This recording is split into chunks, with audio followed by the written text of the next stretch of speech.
যদি হাফেজের পিতা হন অথবা দাদা হন, তাহলে কাল কিয়ামতের ময়দানে আল্লাহ রব্বুল আলামিন কোরআনের হাফেজের বাবাকে অথবা দাদাকে আল্লাহ রব্বুল আলামিন ভিআইপি রিসেপশন দিয়ে তাকে গ্রহণ করলো। সকলে বলে আমিন, বলে সুবহানাল্লাহ।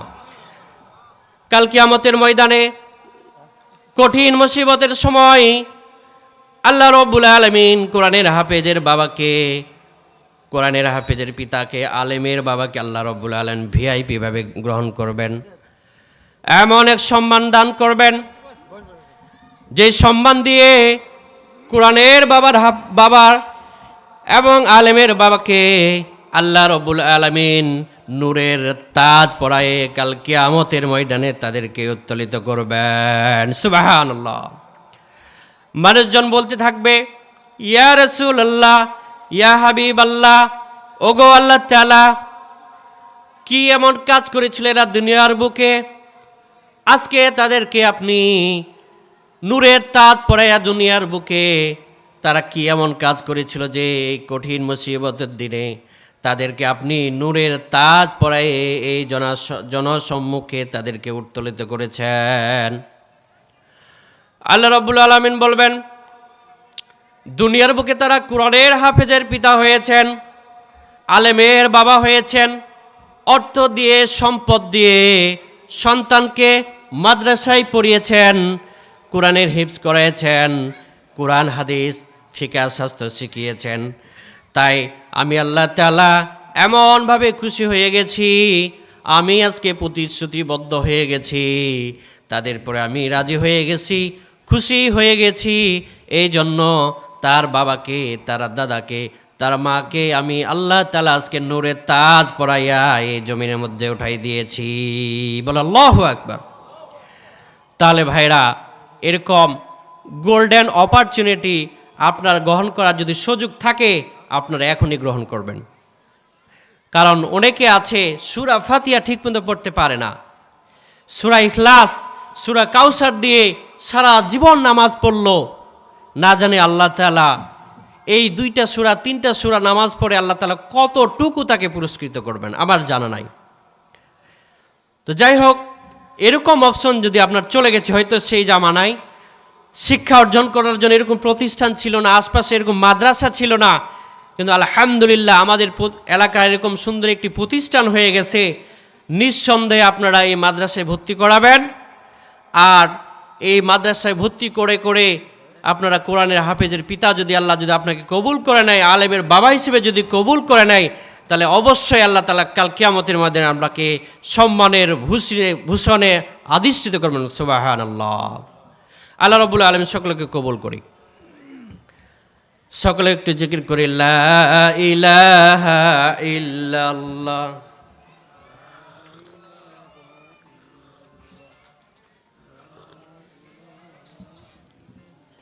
লা ইলাহা ইল্লাল্লাহ, লা ইলাহা ইল্লাল্লাহু মুহাম্মাদুর রাসূলুল্লাহ সাল্লাল্লাহু আলাইহি ওয়াসাল্লাম।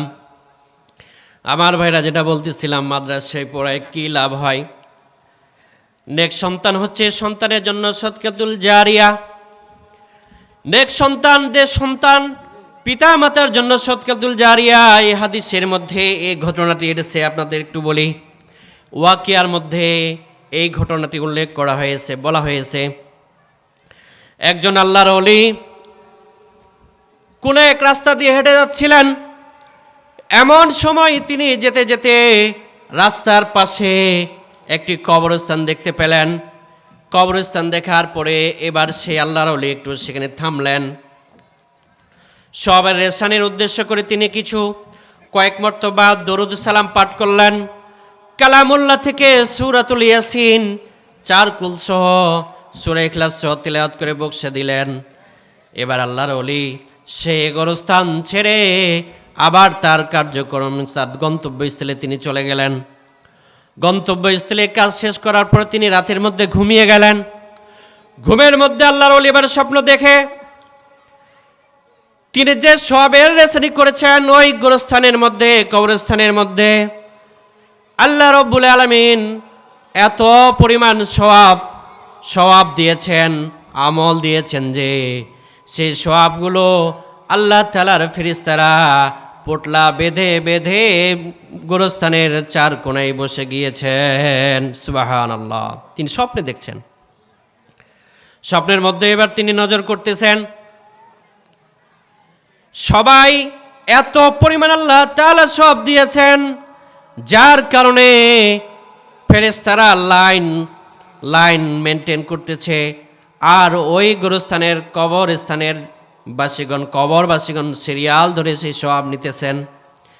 সবগুলো ফেরেশতারা বন্টন করতে লাগলেন। সবাই সওয়াব নেওয়ার জন্য যেন সামনে আগে বাড়িয়ে যায়, কিন্তু একটি আশ্চর্য ঘটনা ঘটে গেল। আল্লাহর ওজি নজর করতেছেন, সবাই যখন সওয়াব নিতে লাইনের মধ্যে হুমড়ি খেয়ে পড়তেছেন, কিন্তু এক পাশে একটি কবরের মধ্যে এক বুড়ি মা সুন্দরভাবে নিশ্চিন্তভাবে তিনি কবরের মধ্যে বসে আছেন, আল্লাহ তাআলা তাসবিহ পাঠ করছেন। স্বপ্নের মধ্যে আল্লাহ জিজ্ঞাসা করছেন, ওগো মা, কি ব্যাপার তোমার? সবাই যখন আমল নিতে ব্যস্ত হয়ে যায়, তোমার না জানি কি রয়েছে, কি আমল রয়েছে, তুমি কেন আমল নিতে আসছো না? কি ব্যাপার আমি তো বুঝলাম না। এবার বুড়িমা এবার বলতে লাগলেন, ওগো আল্লাহর ওলি, দুনিয়ার বুকে আমি যখন মারা যাওয়ার আগ মুহূর্তে আমি একজন কোরআনের হাফেজ আমার এক সন্তানকে বানিয়ে এসেছি। আমার সন্তানটি অমুক এক বাজারের মধ্যে দোকান করে, সারাদিন যখন বেচাকিনা করে কাস্টমারগুলোকে বিদায় দেয়, এর মধ্যে যখন আর কাস্টমার থাকে না, তখন আমার ওই নেক সন্তান ওই সময়ের মধ্যে তিনি পবিত্র কোরআনুল কারীম তেলাওয়াত করতে থাকেন। আবার যখন কাস্টমার চলে আসে আবার বন্ধ করে দেয়, আবার যখন কাস্টমার চলে যায় আবার সেই তেলাওয়াত সে আমার সন্তান তেলাওয়াত করা শুরু করে দেয়। আর আল্লাহ রাব্বুল আলামিন এর একটি যাজা, এর একটি হিস্সা আল্লাহ রাব্বুল আলামিন আমার কবরের মধ্যে পৌঁছে দেয়। বলে সুবহানাল্লাহ। তাই আমি আজকে পেরেশানি বোধ করছি না। আল্লাহ রাব্বুল আলামিন আমার কবরে নূর পৌঁছে দেয়, আমার সন্তানের কোরআন তেলাওয়াতের বদলে আলো পৌঁছে দেয়। তাই আমি নিশ্চিন্তে কবরের মধ্যে বসে বসে আমার সন্তানের জন্য দোয়া করতে থাকি। সুবহানাল্লাহ। আল্লাহর ওলি এবার ঘুম ভেঙে গেল। মা জান উম্মে হানির ছাদ ফুটা করে আল্লাহর রসুলের ঘরের মধ্যে প্রবেশ করলেন। ছাদ ফুটো করে সে ছাদ বেয়ে তাকে আবার নিয়ে গেলেন। উম্মে হানির ঘরে তিনি শায়িত ছিলেন। এমন এক সময় এক রেওয়াতে আছে জিব্রাইল আমিন এসেছেন, আরেক রেওয়াতে এসেছে জিব্রাইল, মিকাইল, ইসরাফিল তিনজনও আল্লাহ নবীর কাছে এসেছেন। সেই রজনীতে আল্লাহর রসুলকে উম্মে হানির ঘর থেকে ছাদ ফুটো করে তিনি কাবা শরীফের মধ্যে নিয়ে গেলেন। কাবা শরীফের মধ্যে নিয়ে এসে তাকে বসিয়ে দিলেন। আল্লাহ রসুল তখন তন্দাচ্ছন্ন ঘুম অনুভব করতে লাগলেন। এমন সময় হযরতে জিব্রাইল, মিকাইল অথবা ইসরাফিল আলাইহিস সালাম তাকে এক জায়গায় বসিয়ে দিয়ে তাকে শক্কে সদর করলেন। তাকে এক জায়গায় বসিয়ে দিলেন, তার বক্ষ বিদীর্ণ করলেন। বক্ষ বিদীর্ণ করার পরে দুটি পাত্র জান্নাত থেকে নিয়ে আসা হলো। একটি পাত্র হচ্ছে স্বর্ণের পাত্র, আর একটি পাত্র হচ্ছে রূপের পাত্র। স্বর্ণের পাত্র থেকে তার কল্পকে বের করা হলেন, তার কল্পকে ধুয়ে দেওয়া হলেন, যার বর্তমান বলা হয় ওপেন হার্ট সার্জারি। বলে সুবহানাল্লাহ। এখন বিজ্ঞানের বলছে যে ওপেন হার্ট সার্জারি, মানুষের কল্পটাকে যদি বের করে দেওয়া হয় আর বাইপাস যদি করে কোনো একটা রাস্তা করে দেওয়া হয় তাহলে সে মরে না। আল্লাহ রাসূলকে সেই মেরাজের রজনীতে প্রথম ওপেন হার্ট সার্জারি করেছেন। বলে সুবহানাল্লাহ। আর একটি রূপের পাত্রতে আল্লাহ রাসূলকে ঈমান এবং হিকমত রাখলেন। পবিত্র জমজম পানি দ্বারা সেই ঈমান এবং হিকমতকে ধৌত করলেন। আল্লাহ রাসূলের কল্বকে ধৌত করলেন, পুত পবিত্র করে দিলেন। কল্বকে ধৌত করার পরে আল্লাহর রাসূলকে সেই পবিত্র কাবার মধ্যে তিনাকে আবার তার সেম আগের মতো বুককে আবার মিলাই দিলেন, বুককে আবার স্বাভাবিক করে দিলেন। স্বাভাবিক হওয়ার পর আল্লাহ রাব্বুল আলামিন জান্নাত থেকে পবিত্র একটি বাহন পাঠিয়ে দিলেন। সেই বাহনটার নাম কি ভাইরা? সেই বাহনটার নাম কি? বোরাক। সেই বাহনটার নাম কি? বোরাক নামক একটি বাহন আল্লাহ রাসূলের জন্য আল্লাহ তাআলা পাঠিয়ে দিলেন। বোরাক শব্দটিতে এসেছে বারকুন শব্দ থেকে। বারকুন শব্দের অর্থ হচ্ছে বিজলি তথা বিদ্যুৎ, আলোর গতি। বিদ্যুৎ যেমনি করে এক জায়গায় কানেক্ট করলে মুহূর্তের মধ্যে লক্ষ লক্ষ মাইল দৌড়াইতে পারে, তার চাইতে অনেক ক্ষিপ্র গতি সম্পন্ন একটি বাহন আমার নবীর জন্য আল্লাহ বন্দোবস্ত করেন। বলে সুবহানাল্লাহ। আল্লাহ রাসূল বললেন, সে বোরাকটি দেখতে কেমন? বোরাককে বলা হয়েছে খচ্চরের মতো অথবা গাধার মতো। মা বাইনা, তিনি মা বাইনা বলেছেন, দুটির মাঝামাঝি খচ্চর অথবা গাধার মতো দেখতে একটি বোরাক আল্লাহ তাআলা তার রাসূলের জন্য, তার হাবিবের জন্য বন্দোবস্ত করলেন। সেই খচ্চরে, সেই বোরাক নামক বাহন চড়ে তাকে এবার সওয়ার করলেন। সামনের মধ্যে বসেছেন হযরত জিবরাইল আলাইহিস সালাম, মাঝখানে বসেছেন আমার প্রিয় হাবিব সাল্লাল্লাহু আলাইহি সাল্লাম, পিছনে বসেছেন জিবরাইল আলাইহিস সালাম। তাকে যখন এই সওয়ার করা হইল, এই বাহনের মধ্যে চড়া হইল, তাকে এবার রওনা করা হইল বোরাক নামক। তাকে এবার রওনা করতে করতে এবার তিনি নজর করতে লাগলেন। সে এবার নিজ দিয়ে এবার একটা জায়গা লক্ষ্য করলেন, সাদা জমিন তিনি দেখতে পেলেন। এবার হযরতে জিবরাইল বলছেন, ইয়া রাসূলুল্লাহ, আপনি নিজে নজর করুন, সুন্দর একটি সাদা জমিন দেখা যায়, বলেন তো কি সেই জমিন? আল্লাহ রাসূল বলছে, হযরতে জিবরাইল ভালো জানেন। হযরত জিবরাইল বলছেন, এই জমিনের নাম হচ্ছে ইয়াসরিব। আমার ভাইরা, সেই জায়গাটার নাম কি? ইয়াসরিব, তথা মদিনার পূর্ব নাম ছিল ইয়াসরিব। আপনি যখন কালেমার দাওয়াত দিবেন, কালেমার দাওয়াত দিতে দিতে যখন মক্কার জমিনের মানুষেরা আপনাকে থাকতে দিবে না, আপনাকে পেরেশান বোধ করবেন, আপনাকে মানুষরা যখন টর্চার বাড়িয়ে দিবে, তখন আপনি সেই ভূমিতে চলে যাবেন, তার নাম হবে পবিত্র মদিনা। বলে সুবহানাল্লাহ। এই মদিনাতে আপনাকে আসতে হবে। এবার তিনি এটা দেখতে লাগলেন। এবার দেখার পরে এবার তিনি রওনা শুরু করে দিলেন। যেতে যেতে এবার তিনি নজর করলেন, একটি পাহাড় দেখা যায়।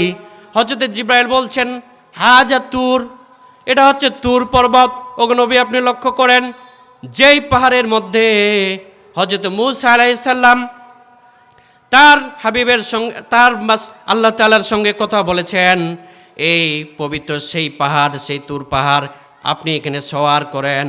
এখানে এবার যাত্রা বিরতি করলেন। আল্লাহর হাবিব সেখানে দাঁড়াইলেন।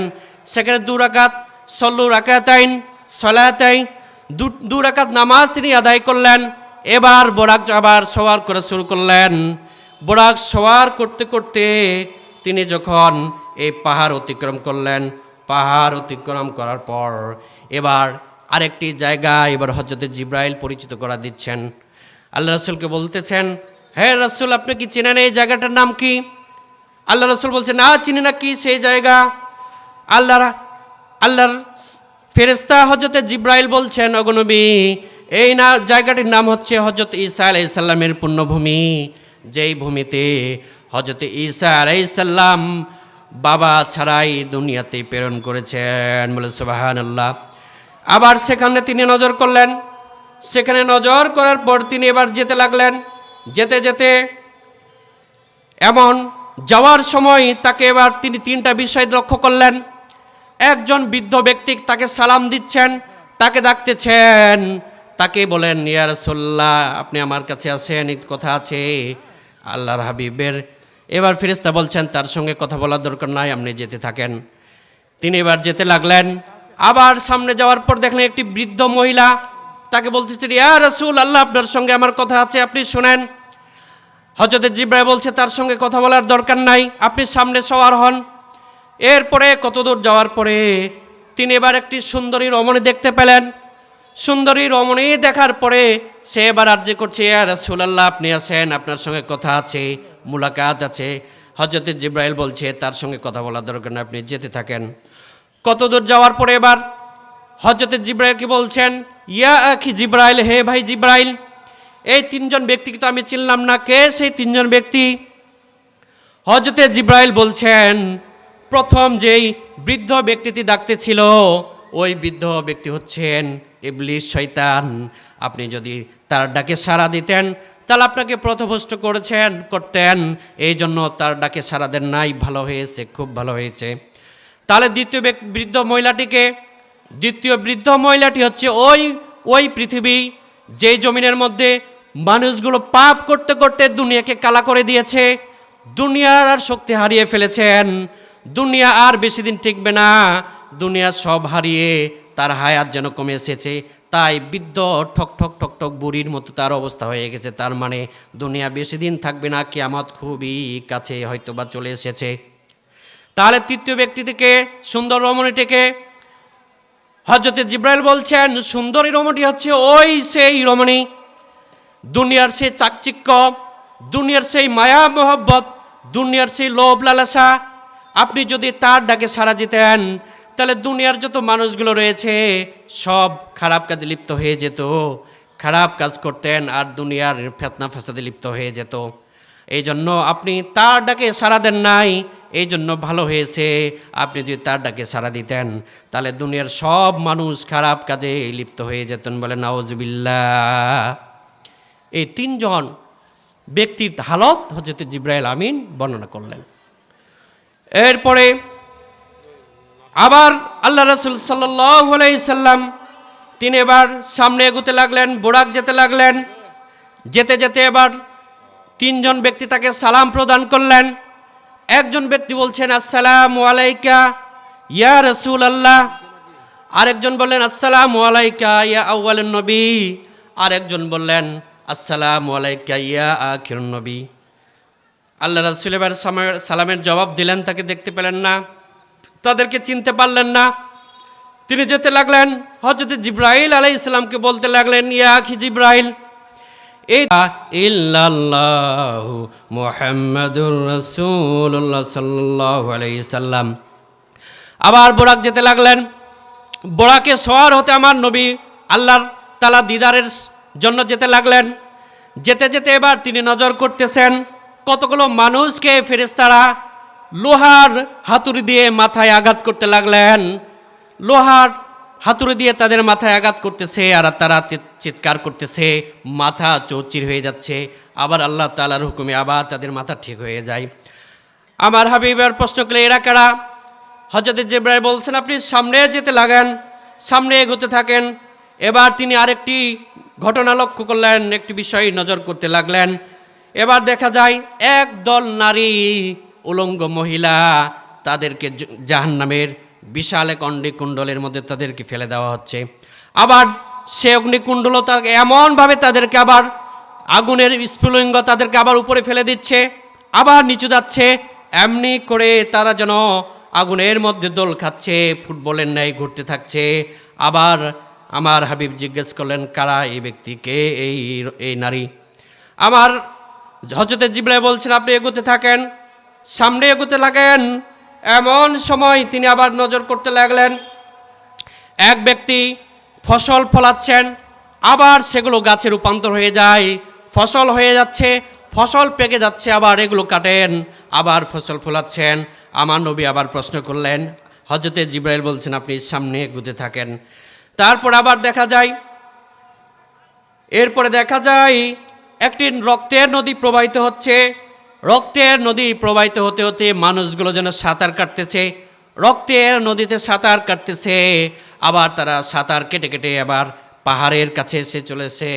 আবার একদল ফেরেশতা হাতুড় দিয়ে পাথর দিয়ে মেরে মেরে তাকে আবার সেই রক্তের সাগরের মধ্যে তাদেরকে আবার ডুলে ছেড়ে দিচ্ছে। আবার নবী প্রশ্ন করলেন, এরা কারা? আমার নবীকে হযরত জিবরাইল বলছেন, আমরা সামনে এগোতে থাকেন। আবার কত দূর এগোনোর পরে এবার তিনি নজর করতে লাগলেন, একদল মানুষকে করাত দিয়ে গাল যেন ফেলে দেওয়া হয়, আবার এটা ভালো হয়ে যায়, আবার এই গাল করাত দিয়ে ফেলে দেওয়া হচ্ছে, আবার আল্লাহ তাআলার হুকুমে আবার ভালো হয়ে যাচ্ছে। আমার নবী প্রশ্ন করলেন, ইয়া আখি জিব্রাইল, এরা কারা? আমার এবার হযরতে জিব্রাইল উত্তর করলেন, ওই যে যাদের মাথা ভেঙে দিচ্ছে, হাতুড়ি দিয়ে পেটাচ্ছে, তারা হচ্ছে ওই সকল ব্যক্তি যারা দুনিয়ার বুকে আল্লাহ তাআলার নামাজের আহ্বান শুনেছেন, নামাজের ওয়াক্ত হয়েছে, তারা মসজিদে আসে নাই, দুনিয়ার জমিনের মধ্যে তারা খেলার মধ্যে লিপ্ত হয়ে গেছে, টাকা কামানোর জন্য লিপ্ত হয়ে গেছে। হাইয়া আলাস সালাহ বলেছেন মুয়াজ্জিন, নামাজের মধ্যে তারা সামিল হয় নাই। এই কারণে আল্লাহ রাব্বুল আলামিন বড় ক্ষিপ্ত হয়ে গেলেন, ক্ষিপ্ত হয়ে তাদের কাছকে শাস্তি দিতেছেন, হাতুড়ি দিয়ে মেরে মেরে তাদের মাথা ফেটে চৌচির হয়ে যায়। আবার তাদেরকে আমার নবী বলছেন এগুলো কতদিন চলতে থাকবে? হযরতে জিব্রাইল বলতে লাগলেন, এটা কিয়ামত পর্যন্ত তাদেরকে শাস্তি দিতে থাকবে। বলে নাউজুবিল্লাহ। এবার আমার নবী প্রশ্ন করলেন, ওই উলঙ্গ নারী কারা? হযরতে জিব্রাইল বলতে লাগলেন, ওই উলঙ্গ হচ্ছে ওই সকল বেগানা নারী যারা দুনিয়ার জমিনে নিজের রূপ লাবণ্যকে বেগানা পুরুষকে প্রদর্শন করেছেন, মাথায় ঢাকা দেন নাই, পর্দা করে নাই, আল্লাহর হুকুম পর্দা ফরজ করে দিয়েছেন, মানুষকে খারাপ স্বামী ছাড়া তাদের সঙ্গে মেলামেশা করেছেন। তাই আল্লাহ রাব্বুল আলামিন কিয়ামত পর্যন্ত ওই উলঙ্গ করে তাদেরকে এই আগুনের মধ্যে তাদেরকে আযাব দিতেছেন। বলে নাউজুবিল্লাহ। এরপরে আবার হযরতে জিব্রাইলকে প্রশ্ন করলেন, করাত দিয়ে গাল কেটে কাটতেছে এরা কারা? হযরতে জিব্রাইল এবার উত্তর দিচ্ছেন, করাত দিয়ে যাদের গালগুলো কেটে দেওয়া হচ্ছে এরা হচ্ছে ওই সকল ব্যক্তি যারা দুনিয়ার জমিনে মানুষকে খারাপ সংবাদ দিত, মিথ্যা সংবাদ প্রচার করত, মানুষকে সঠিক সংবাদ দিত না। তাই আল্লাহ তাআলা তাদেরকে খারাপ সংবাদ, মিথ্যা সংবাদ প্রচার করার কারণে আল্লাহ রাব্বুল আলামিন করাত দিয়ে তাদের গালগুলোকে কেটে কেটে কিয়ামত পর্যন্ত এই শাস্তি তাদেরকে দিয়ে থাকবেন। বলে নাউজুবিল্লাহ। আমার ভাইরা, মিথ্যা কথা বলা যাবে? আজকে মিডিয়ার যুগ, একজনের নামে অপপ্রচার করা হচ্ছে, উনি ওটা বলেন নাই, কাটছাট করে উনার নামে চালিয়ে দিলেন, তাকে অপদস্থ করলেন, হেনস্থা করলেন। কেউ যদি এই কথা করে, এরকম কাজ করে, তা আল্লাহ তাআলা এই শাস্তি দিবেন। এবার আমার বন্ধুগণ, এবার হযরতে জিব্রাইল আবার বোরাকে যেতে লাগলেন। বোরাকে যেতে যেতে এবার একটি মসজিদ তিনি দেখতে লাগলেন, একটি সুন্দর মসজিদ তার নজরে চলে আসে।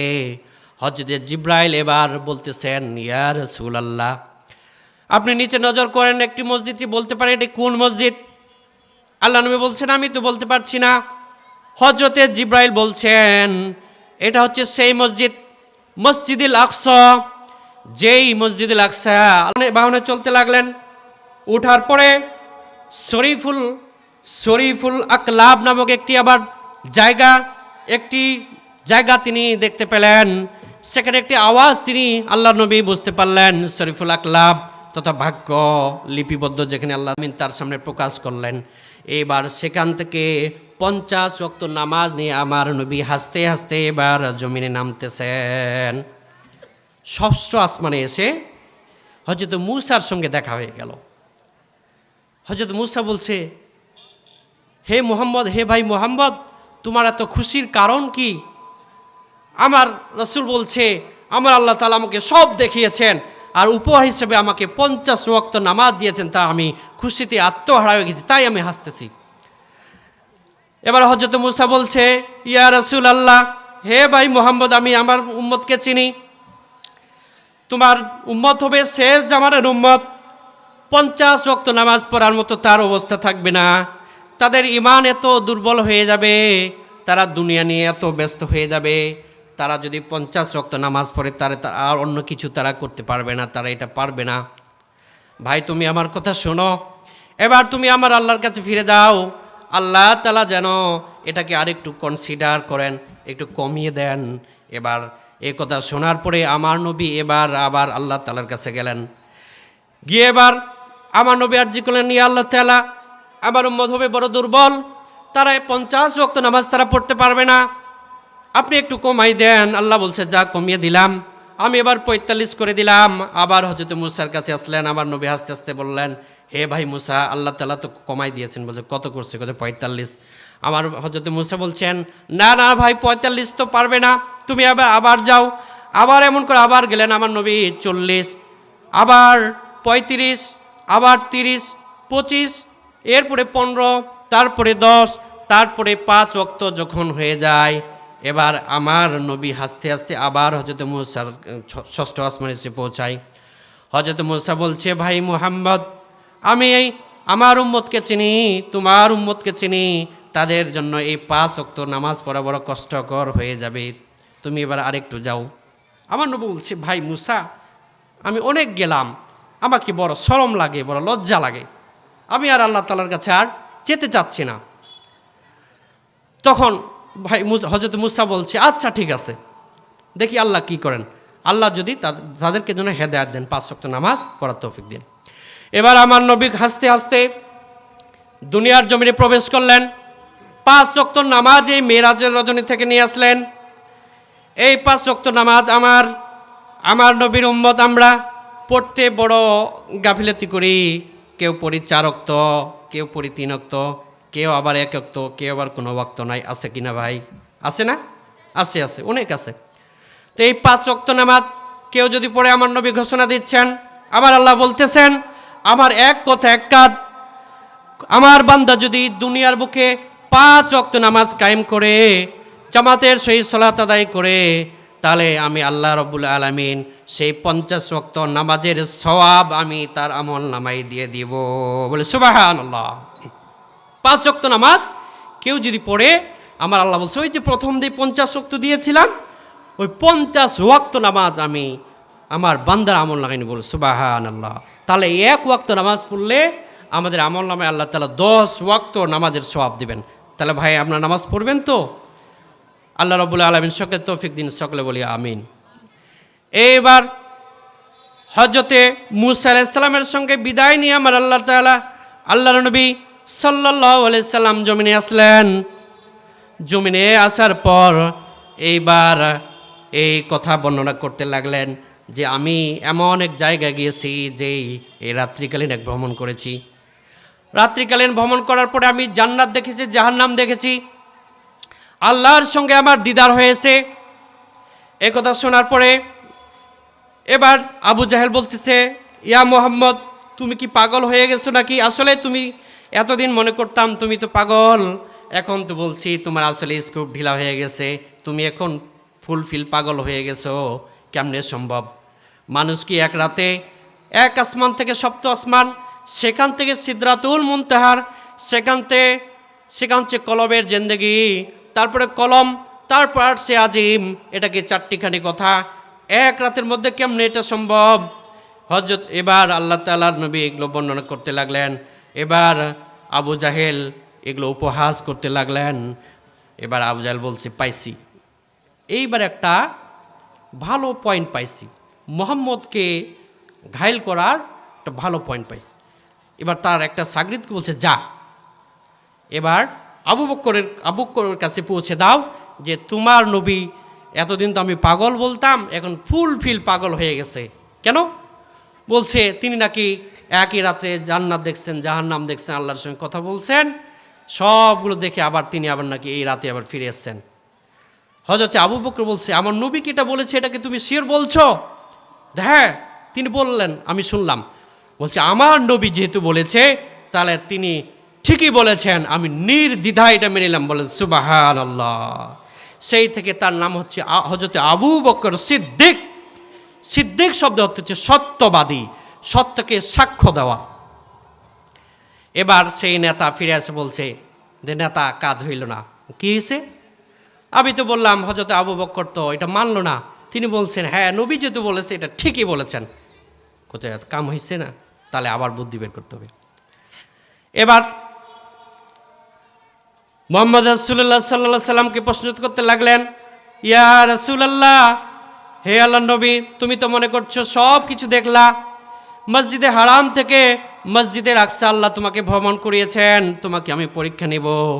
তাহলে বলো দেখি, মসজিদের আকসার মধ্যে কয়টি দরজা আছে, কয়টি জানালা আছে?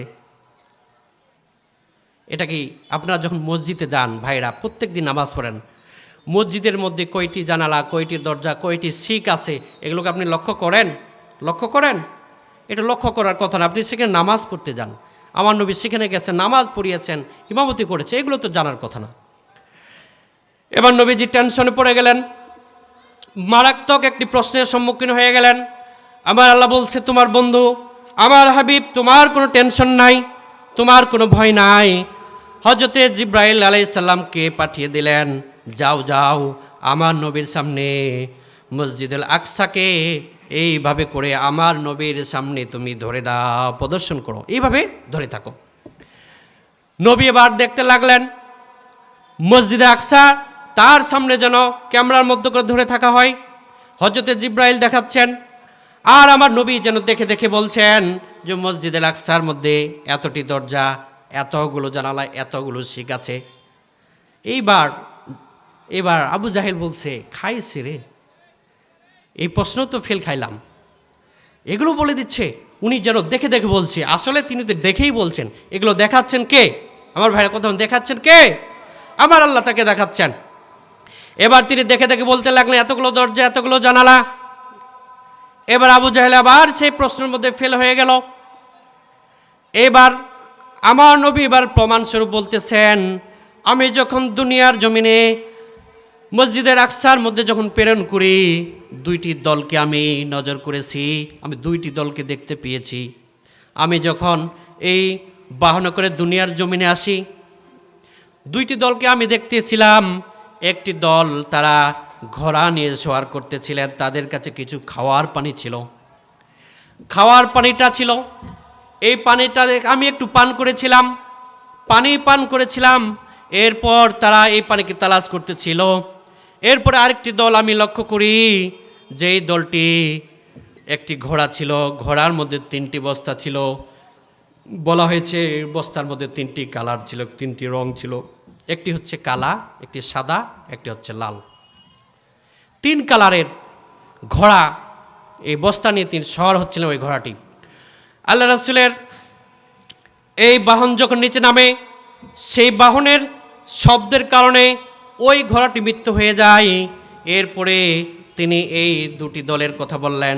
এই দলগুলো যখন এসে পৌঁছায়, হজরতে মুহাম্মদ রাসূলুল্লাহ সাল্লাল্লাহু আলাইহি সাল্লামের এই প্রশ্নগুলো এবার আবু জাহেল মনে রাখে। এবার বলতেছে, তাহলে এটার প্রমাণ করতে হবে, আমাকে প্রমাণ করতে হবে। তাহলে এই দলগুলো কখন আসবে? আমার নবী বলতেছেন, আমি যখন এই দূরত্ব অনুভব করে হয়তোবা তারা বুধবার মাগরিবের আগে আগে পৌঁছাইতে পারে। বুধবারের কথা এখানে বলা আছে, বুধবারের মাগরিবের আগ মুহূর্তে তারা এসে পৌঁছাবেন। এবার 3 দিন হয়ে গেল, বুধবার চলে আসলো, সূর্য ডুবু ডুবু, কিন্তু ওই 2 দল এসে পৌঁছায় না। আল্লাহর রাসূল বড় টেনশনে পড়ে গেলেন, বড় মুসিবতে পড়ে গেলেন।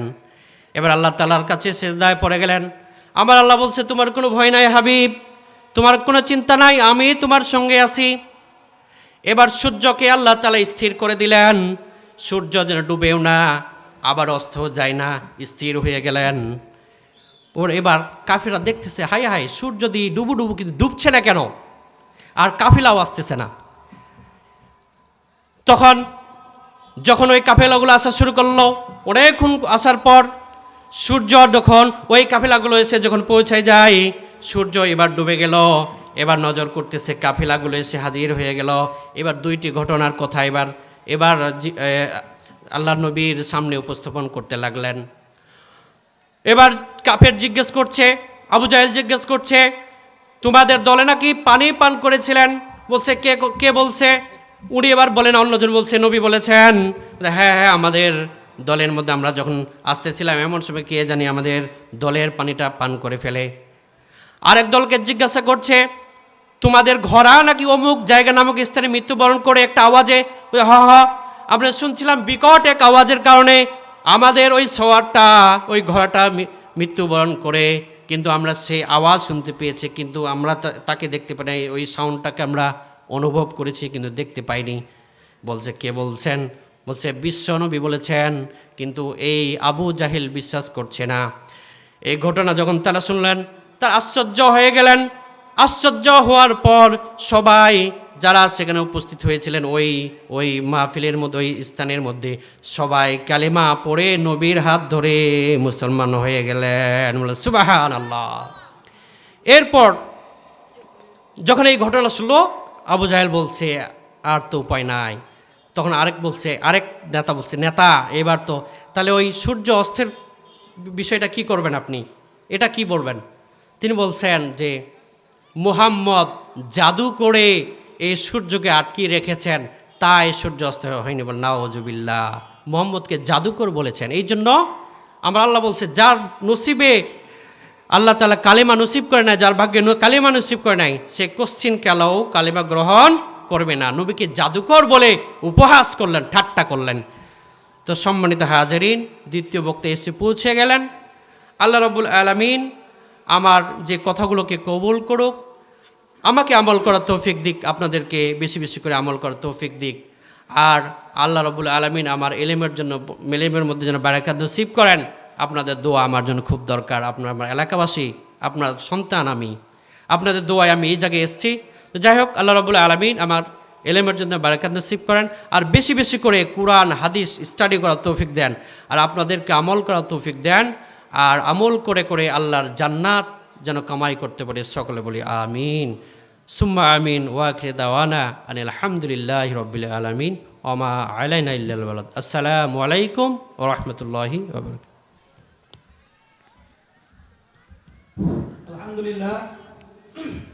আলহামদুলিল্লাহ, আমরা তৃতীয় বক্তার ওয়াজ শুনলাম। আপনারা সবাই তার কথাবার্তা আমাদের প্রযুক্ত হয়ে থাকে, আপনারা ক্ষমা করবেন এবং তার কথাবার্তা আমল করে আমাদের তৌফিক দান করেন। আমরা সবাই বলি আল্লাহুম্মা আমিন, আল্লাহুম্মা আমিন। আমাদের মাঝে এখন দ্বিতীয় বক্তা ওয়াজ করবেন হযরত মাওলানা মুফতি আব্দুল জলিল হুসাইনি, গুরুদাসপুর, নাটোর। আপনারা দোকান ঘোরাফেরা করে আপনারা সবাই তাহলে ঘুরায় দেন, এটা মাদ্রাসা মাঠে মাইক্রোফোনটা ঘুরায় দেন। নারে তাকবীর, নারে তাকবীর। দ্বিতীয় বক্তার আগমন, দ্বিতীয় বক্তার আগমন। আপনারা দোকানপাটে না ঘোরাফেরা করে আপনারা সবাই মাদ্রাসার মাঠে উপস্থিত হন। আলহামদুলিল্লাহ।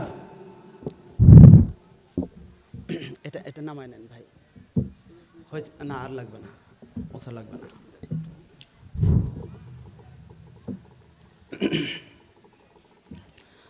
আসসালামু আলাইকুম ওয়া রাহমাতুল্লাহি ওয়া বারাকাতুহু।